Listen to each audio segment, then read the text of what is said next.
matchup, what do we expect? What do I expect? I expect it to look very much like this. Them pressing in that front six. That front six of Kudus, Bentancur, Tell, Simmons, Polina, and Odebear, they will look to shut out Villa in the middle of the pitch. Now, they did that against Leeds. Name the best Premier League team at slicing through teams down the middle. It's Aston Villa. So they're not going to not do that. If they did it against Leeds, they're going to do it against Villa. So we know that they are going to shut out Aston Villa central.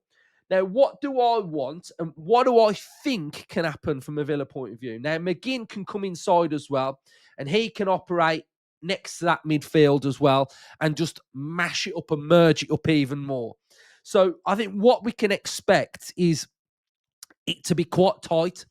And I imagine that it's going to be quite loose at times.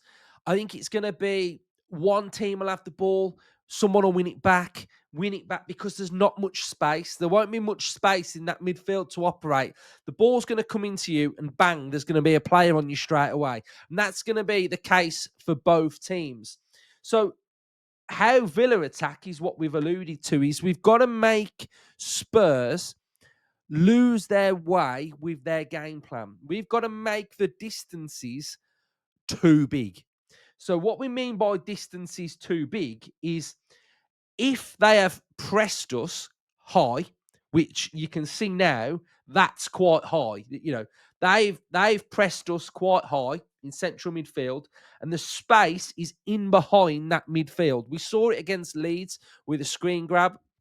The distance between the double pivot and the back four, that's what we've got to do against them. But we've got weapons. Our weapons are pace to stretch. So win the ball back, boom, hit it forward, stretch Romero, stretch Van der Ven. Then you get your runners that can run through those gaps. We've also got ball carriers who are very important against playing against the Spurs team. Drag them out of position, win those duels, be physical. Probably Rodgers get in and around Bentancur. I'd back him to do that more against, say, Polina. I like Polina. He's having a good season, but an area that I don't think he's good at is looking over his shoulder and checking what's running in behind him or getting Polina running that way. I think he's good going that way, defensively, aggressive, switched on, powerful. But the minute he has to go, Rodgers is on my shoulder now and he's trying to get Rodgers, I think that's where he'll have some problems. McGinn should be able to sort him out as well.